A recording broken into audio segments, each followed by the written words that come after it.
Hello les accros de One Piece, c'est Silver et Copper. Bienvenue sur Raftalie, la chaîne dédiée à tout l'univers de One Piece. Suspense, ascendance, descendance, vengeance, terreur, coup bas, contre-attaque, tout. Mais alors là, absolument tout est présent dans ce scan.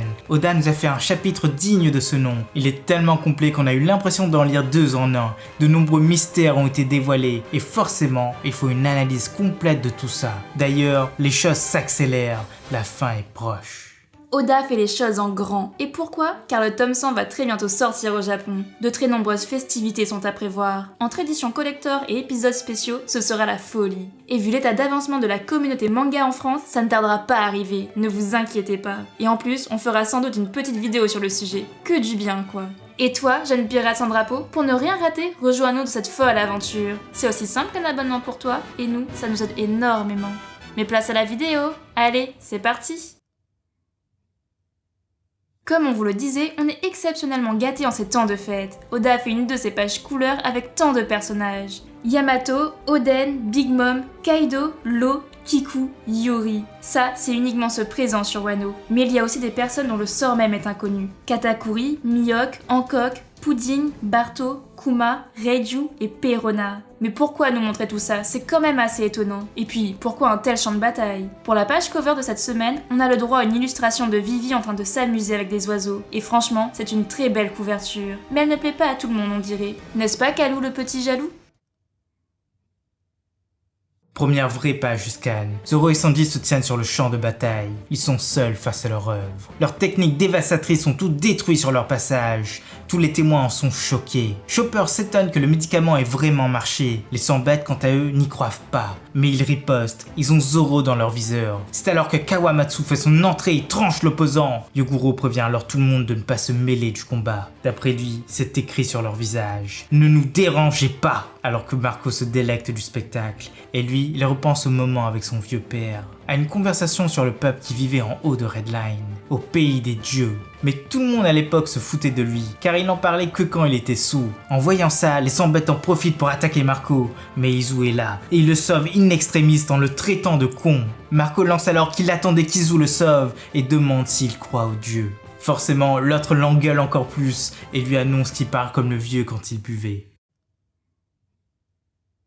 Observation numéro 1. Zoro et Sanji font forte impression. Ils se tiennent côte à côte comme deux égaux. Ça fait du bien, autant à nous simples lecteurs qu'à Sanji. Il monte encore et encore, il ne s'arrêtera plus. Observation numéro 2. Yogoro montre encore une fois sa droiture et son respect du combat honorable. Ne pas intervenir dans un combat aussi crucial, c'est l'honneur du guerrier. Observation numéro 3. Marco en dit encore plus. Il nous dévoile des choses sur l'espèce de King, ceux qui vivaient sur Redline à la place de Marie-Joise. Ils étaient des dieux, mais la seule personne qui en parlait, c'était Barbe Blanche. Et pourquoi ? Eh bien car il avait tout simplement bu 2 verres de trop. Hypothèse numéro 1. Barbe Blanche, eh bien il savait tout. Lors de sa dernière rencontre avec Roger, celui-ci était déjà parti sur la dernière île. Il lui a dévoilé les secrets de ce monde. Cette histoire oubliée est celle du peuple de King. Mais il n'en a jamais vraiment parlé. Il n'aurait induit que quelque chose de mauvais. Il faut que les générations futures l'apprennent par eux-mêmes. Observation numéro 4. Cette petite scène entre Marco et Izo, elle est magnifique. On voit leur complicité, leur relation et leur confiance. Mais surtout, on voit le haki de l'observation de Marco qui savait qu'Izu allait débarquer.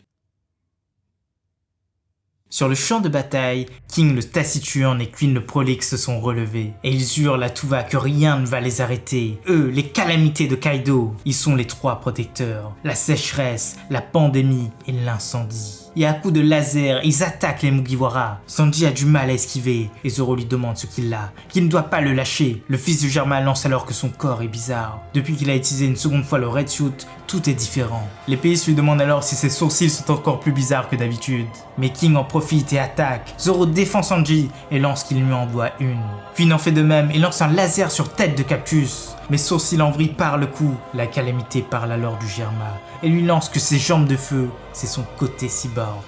Judge était vraiment un barjot. Un humain qui s'enflamme, c'est pas du tout normal. Ce n'est pas un Lunaria. Sous les yeux de King, Sanji proteste et lance que c'est sa passion qui est plus chaude que ses flammes. C'est la seule raison pourquoi il s'enflamme. Et c'est avec ça qu'il va cuire ces 2 monstres.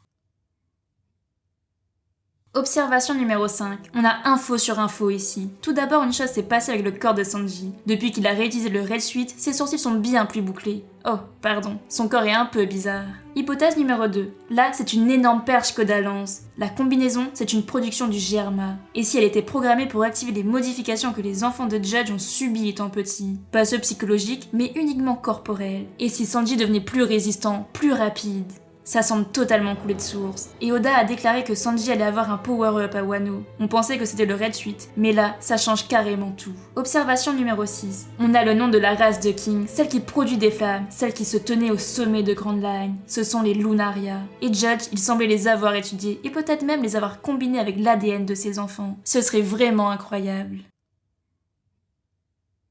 Zoro ne laisse pas une seconde de répit à King, mais le sabre de la calamité est très particulier. Elle comporte des zones creuses qui servent à arracher les lames ennemies. Et d'un coup, il enlève les 2 sabres des mains de Zoro et lui assène un violent coup de poing. Mais celui-ci arrive à parer son coup très facilement. King lance alors que dans un combat, les styles n'ont pas leur place. Il faut juste gagner. À ces mots, la bête qui est en face de lui se réveille. L'épéiste, ayant récupéré ses sabres au vol, il annonce alors que lui aussi, il essaiera de déchiqueter la gorge de son adversaire avec ses dents. En voyant ça, Kawamatsu et Yoguro discutent sur le champ de bataille. Ils évoquent tous les deux le sentiment étrange que ce Zoro provoque chez eux. Le fait qu'ils aient accepté qu'il porte le sabre d'Oden, qu'il soit celui qui a ramené Sushui à Wano, qu'il ressemble à l'ancien daimyo de Ringo, le défunt Shimotsuki Oshimaru, et surtout sa ressemblance avec le dieu des lames, le plus puissant des épéistes, Ryuma le Bord. Observation numéro 7. Ce combat, c'est celui des 2 bêtes, des 2 sadiques, des 2 seconds. Celui qui déterminera la fin de cette guerre. Pour nous, il est aussi important que celui contre Kaido ou Big Mom, car Kaido, il ne donne pas vraiment d'ordre, il passe quasiment toujours par King. Observation numéro 8. Les révélations pleuvent littéralement. Tout le monde se rend compte de la ressemblance entre Zoro et Shimotsuki. Or, on sait tous que Zoro est originaire d'un village qui porte ce même nom, que c'est un descendant de ce clan qui a bâti le village et le dojo. Et qui plus est, c'était l'ancêtre de Kuina, et le même homme qui a forgé Enma et Ame no Abakiri. Tout se lie, tout se recoupe. Hypothèse numéro 3. On ne pense pas que Zoro soit un descendant direct de Ryuma. Il vient de ce village, certes, mais il n'a pas de lien de parenté avec Kuina. Mais nous, on a une autre théorie. Il serait la nouvelle incarnation de Ryuma sur Terre. C'est un peu bizarre dit comme ça, mais on va faire une grosse théorie sur le sujet très bientôt. Ici, on ne se contentera que de ça, donc un peu de patience. Dans la salle des trésors, Jack défonce tout sur son passage. Il est maintenant en forme hybride. Ses 2 sabres, ses cornes et sa trompe balayent tout sur leur passage. Inuarashi a du mal à suivre. Mais en criant sa foi dans les Kozuki, il fait passer son opposant à travers les murs et atterrit directement dans la cour du château. Là, il va pouvoir goûter à la lumière de la lune et prendre sa forme sous l'ongle. Et maintenant, il va faire payer ses destructions à Jack. À l'extérieur du crâne, c'est la même scène exactement, mais c'est Neko qui affronte Pero. Lui aussi, il est sous sa forme sous l'ongle et il va venger Pedro. Il veut tuer le fils de Big Mom sous les yeux de Carrot et de Wanda. Au premier étage, Fuku et Raizo continuent leur combat pour leur idéologie. Tous les fourreaux rouges se donnent à fond pour l'avenir de Momo. Non, pour l'avenir de Wano et pour celle du monde. Observation numéro 9. Ce double combat pour la vengeance et l'honneur s'annonce incroyable, mais le déséquilibre est bien criant. Neko va sans doute gagner facilement, alors qu'Inu luttera quand même. Il ne faut pas oublier qu'il est en face d'une calamité. Hypothèse numéro 4. Et si les enfants de Big Mom arrivaient tous? Ça sauverait Pero et ça relancerait toute la bataille. Et là, Marco aurait toute son utilité. Il viendrait aider un ami de longue date et il limiterait l'arrivée de nouveaux ennemis. Sur Wano, l'équipage de l'eau s'affole. Kaido est venu pour tous les achever. Caribou hurle à la mort. Tous ont dégainé leurs armes. Pourtant, Luffy reste calme. Le dragon n'est en aucun cas azur. C'est Momo qui se tient en face de lui. Et c'est maintenant un dragon adulte. Luffy repense à leur première rencontre. Et alors que Shinobu fond en larmes après avoir vu Momo devenir adulte, les 2 héros de cette histoire se regardent dans les yeux. Et lancent à l'unisson « Allons reprendre Wano !» Et c'est la fin du scan. Observation numéro 10. Cette fin était bien plus que satisfaisante pour un scan quasi parfait. La preuve, vous lui avez attribué un score de plus de 88% de génial. Et ça, sur plus de 20K votes quand même. Observation numéro 11.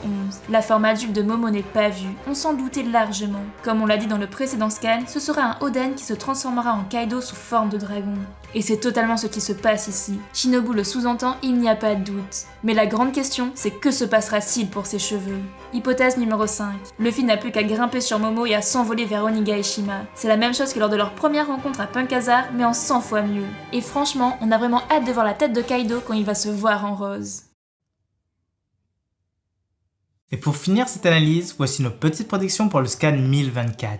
Numéro 1. Momo et Luffy foncent directement sur le toit de l'édifice, alors que Yamato se fait avoir par son père. Numéro 2. Sanji en apprend plus sur ses origines. Il comprend que Queen a travaillé sur sa conception. Numéro 3. Nico est prêt à tuer Pedro. Mais la Big Mom Family s'interpose. Ils se doivent de monter cela. Numéro 4. Zoro montre sa supériorité, même si on croit qu'il faudra attendre un peu pour ça. Numéro 5. Marco, l'immortel, aura 2 choix possibles. Aller aider Luffy, Yamato et Momo, mais il a dit clairement qu'il ne voulait pas le faire, ou il va aller aider d'autres alliés, comme Neko ou Inu. Et enfin, numéro 6. Les Mugiwara, après leur victoire éclair, font tomber les ennemis les uns après les autres. Il est temps de tout renverser. Voilà, c'est déjà la fin de cette vidéo. On espère que ça vous a plu et surtout, laissez-nous votre avis en commentaire. C'était Silver et Copper pour After Lille. À bientôt les accros de One Piece.